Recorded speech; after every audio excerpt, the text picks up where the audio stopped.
The right of the people to choose at any point in time who should drive that agenda. And you cannot cast any of these things. Even if you put it in law, it is still a matter of application of that law by whoever is in charge. So I think what's important is that it's a Ghana agenda. Successive administrations are trying to drive it. We are all bearing witness to which administrations drive it in which direction. Tonight's conversation, we don't seek or intend to politicize in any way. I think Koki's point would be that often political parties come with manifestos. Are you getting the national drive? Are you getting the national support for this so that you have an inter-party support for this? So it's something that can progress in the future? Yes, we are, by making all that we are doing a national exercise. Okay. And that is why everything we are doing, even tonight's conversation, you will notice that it's not aimed at being partisan or anything. Okay. So it is a national agenda. Very well. But we must also concede that different administrations have the right to agree or disagree with it, have the right to prioritize or not prioritize it, have the right to fund or defund it.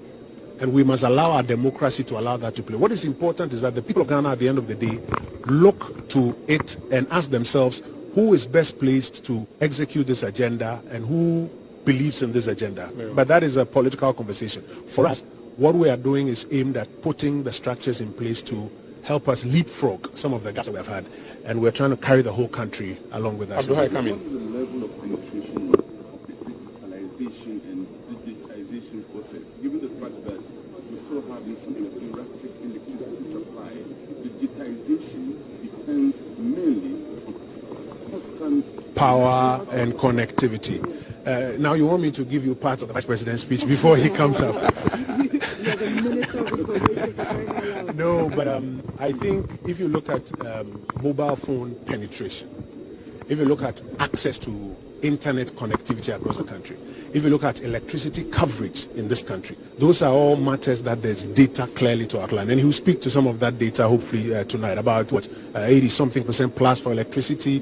For mobile phone, it's over 100% because people have more than one phone. So all of those, or all of that data is available. But I think one of the key things is what is the level of uptake for each of these interoperability or digital platforms that is being rolled out? What is the level of subscription and usage? Again, he will hopefully outline a bit of that data. But we must also understand that for technology, early adoption is usually low, but it is through forums like this, as you drive and stimulate it some more, that you then get a lot of people running. Take Momo.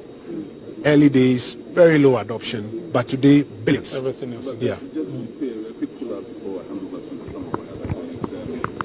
Before you came, we were discussing the issue of literacy, for example. Literacy and digitization go together.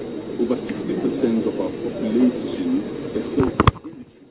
How are we serving them in this entire process of digitalization? Two things I'll say to that. One, it will shock you that a lot of people who are not lettered still use a lot of these technology platforms. If you look at Momo, I mean, there are so many people who are using Momo who may not necessarily be lettered. There's also room for people who are lettered to assist those who are not lettered in that area. But generally as well, we need to improve literacy levels in the country. That's why you would notice that the Constitution of Ghana provides for free, compulsory, universal basic education. Various administrations have been introducing programs aimed at making it happen. So you have the capitation grant from the Kufuor administration, you have the free senior high school from this administration, you have the e-blocks from the Mills Maham administration, so that we generally up the literacy levels. And when that is done, despite the fact that even persons who may not be lettered are using, that will help to ensure that there's a lot of uptake in the Ghanaian. Let me okay, yes, so the question that I'm asking now is the fact that we have seen the digital infrastructure being put in place, both soft and hard, by this current administration. But someone asked a question, which is the buy-in. And the buy-in, understanding that this is the direction we are moving and the drive to get everybody to move in that direction. Today, taxi drivers, the normal taxi drivers, not Uber, or even sometimes Uber drivers will not accept card payment or mobile money payment. But so there must be a plan to get people to buy in. What is that plan? A lot of public education, public orientation to get people to get onto these platforms. And we get a lot of support from you, our colleagues in the media, to continue to popularize some of these platforms and some of these methods of, for example, going about normal public services or the private services. In between these two, we can conscientize a lot more people. So as a government, as an administration, forums like this tonight help us to drive the message home. We are hopeful that, I'm impressed at the bevy of media persons who are here tonight, and I expect that will also drive the message to increase uptake across the country.